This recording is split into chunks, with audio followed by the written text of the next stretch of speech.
Já chamando agora o nosso case número 8, inteligência artificial aplicada a planejamento de manutenção. Vou chamar aqui ao palco Juliano Aparecido e Antônio Tameirão. Seja bem-vindo.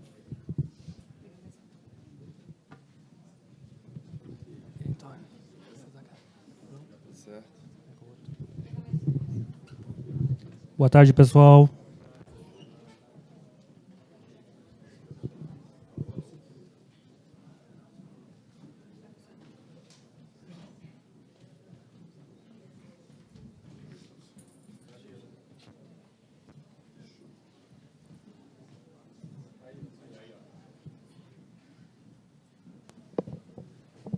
Alô, alô.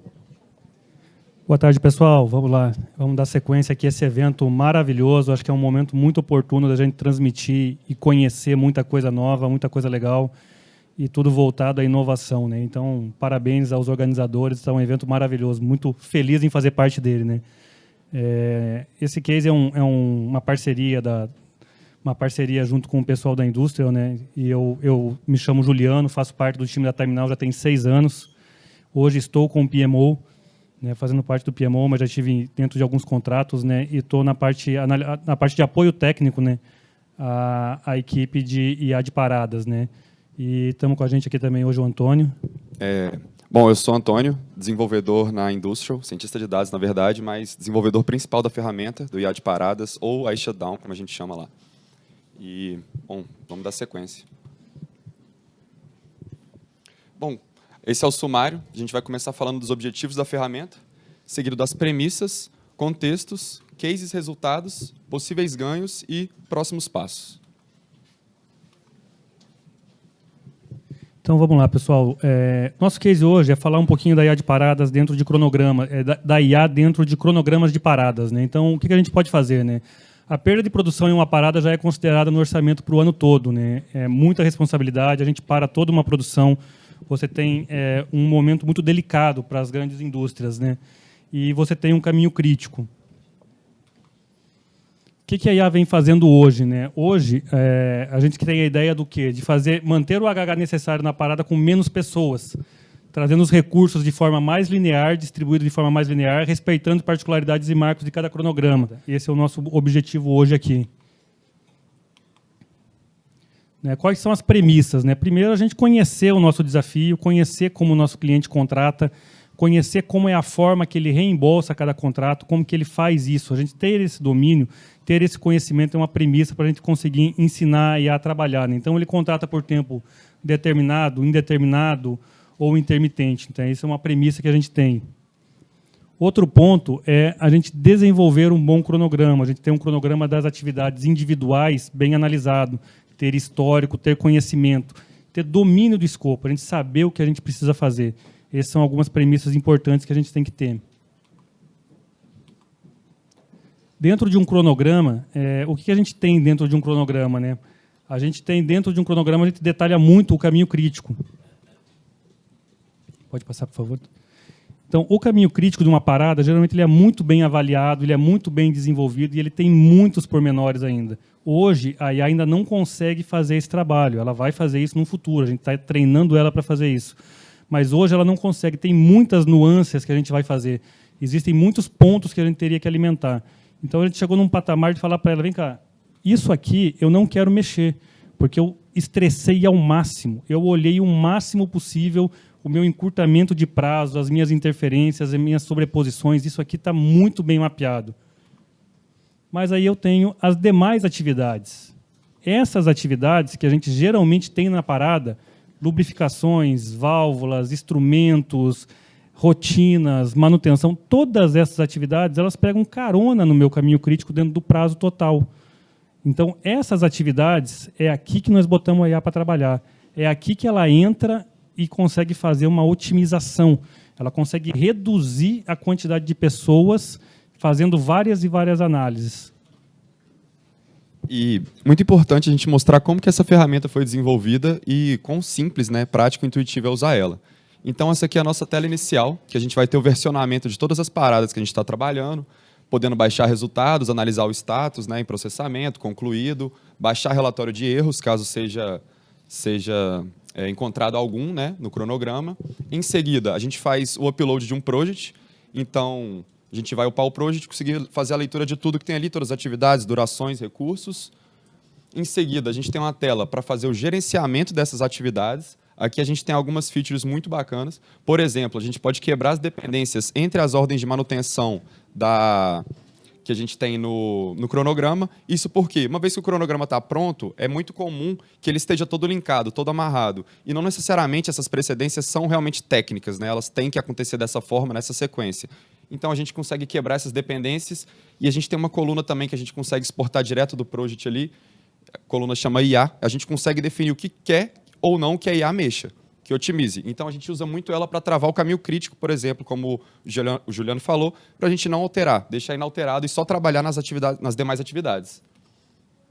E, por fim, a gente define o horizonte ali da nossa parada e, bom, clicar para otimizar e é isso, vai gerar resultados.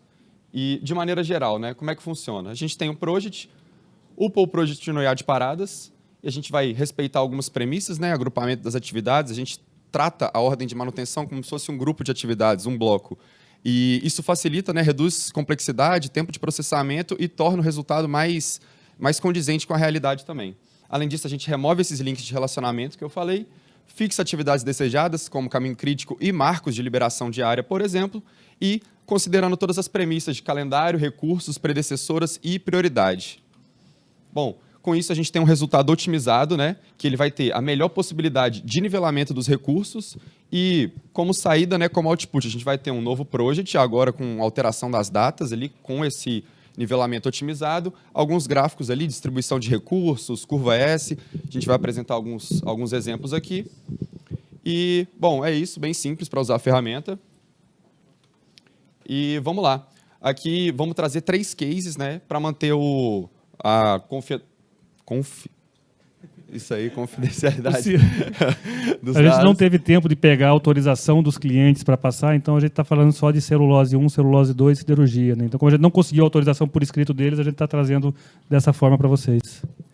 Exatamente. Perdão, gaguejei. Mas, então, para celulose 1, a gente vai ter um pico de 158 pessoas, uma parada durando 16 dias. Celulose 2, já uma parada menor, né, 80 pessoas, 9 dias.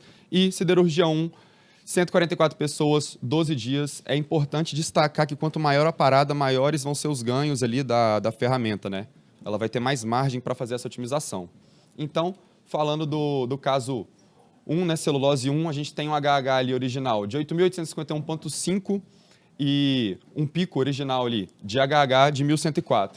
Já com o cronograma otimizado, o HH necessário, né, se mantém o mesmo, porque isso são informações do planejamento, a gente não altera isso, a gente só vai redistribuir as atividades e a gente conseguiu reduzir o pico ali para 965,25, uma redução de 12,5%, né? Então a gente vai ter menos pessoas trabalhando simultaneamente, menos contratação e vai implicar em ganhos como redução de periculosidade, facilitar ali o gerenciamento dessas pessoas.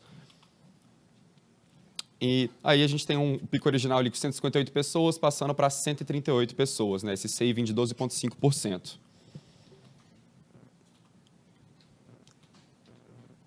Embora pareça, né, que a gente reduziu a quantidade de recursos, a gente manteve o HH, como eu disse, a gente só redistribuiu. Então, nesse gráfico, a gente consegue ver ali todos os recursos, como que a gente conseguiu diminuir o pico. Então, a gente tem ali recursos saindo de 40 unidades em algum dia de pico para 25, por exemplo. Então, isso para vários recursos, né?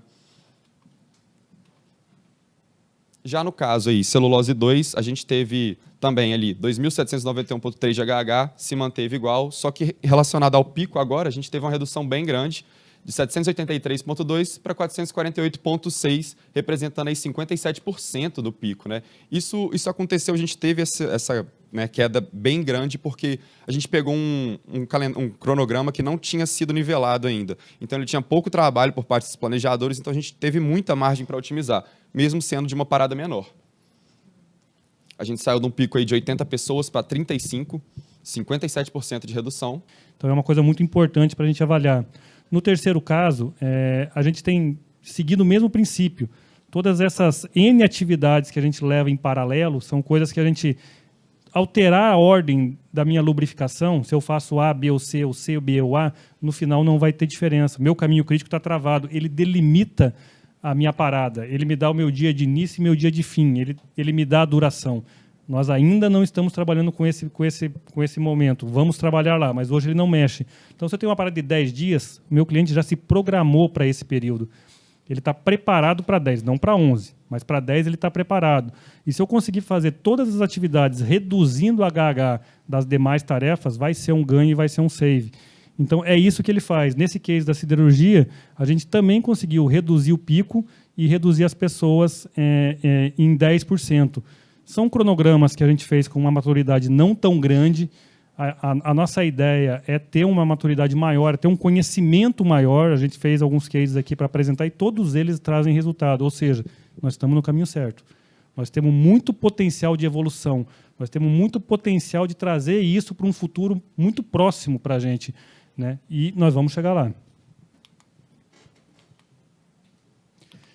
Aqui a gente pegou alguns casos aqui de fazer uma avaliação, né, que a gente pode fazer um nivelamento de um cronograma e a nossa equipe de desenvolvimento, né, hoje nós estamos com o Pedro participando, né, o Pedro Rodrigues participando da equipe de desenvolvimento, eles fizeram uma análise de um cronograma, quanto tempo a gente levaria para nivelar um cronograma desses, né? Então, uma pessoa com conhecimento de casa aqui grande, ele levaria 1 a 2 dias para fazer um nivelamento de um cronograma desses.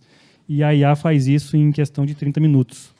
Então, se eu identifiquei várias atividades, fora o caminho crítico, e mandei ela nivelar, em questão de minutos ela me sai com um cronograma muito bem nivelado, com vários estudos. Então, isso é ganho.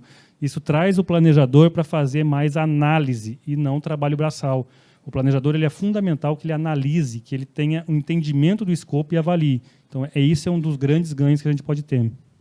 E vale destacar que o IA de paradas ele varre todas as possibilidades ali do cronograma. Então, ele procura todas as possíveis alocações ali para as atividades para encontrar a melhor. É muito difícil comparar isso com o trabalho de um planejador, melhor que ele seja, né? Porque a gente não pode, não é justo comparar a máquina com o ser humano para fazer esse tipo de trabalho, não um trabalho braçal. O que a gente pode ganhar com isso, né? A gente pode ganhar com nivelamento de recursos, ganho de produtividade do planejador, né? Então a gente tem muito mais velocidade, muito mais cenários e muito mais possibilidades. Eu posso ganhar com produtividade do planejador, equipe menor e mais gerenciável, né? Eu posso fazer mais ensaios com menos pessoas, então isso é ganho, né? E posso apresentar uma solução ao cliente visando a economia direta da contratação de recursos. Eu posso pegar um cronograma que ele já nivelou, que ele vai contratar 1.000 pessoas, rodar na IA e dizer que ele vai contratar 950. 50 pessoas a menos numa parada, 50 pessoas a menos exposta ao risco, 50 pessoas a menos para a improdutividade. Então, ele vai ter ganho com isso. E falando agora sobre os ganhos qualitativos do IA de paradas, a gente, como o Juliano já falou, né, menos pessoas trabalhando simultaneamente, então menos pessoas expostas ao risco, menor demanda para processos administrativos, como restaurante e estacionamento, e maior produtividade do planejador, e uma equipe menor ela se torna mais gerenciável. E quantitativos, né, a gente tem um save na contratação devido à melhor distribuição do trabalho, né, save na mobilização e desmobilização e save de valores de hora extras e turno e adicionais, né? Então, você tem ganhos financeiros também com ela.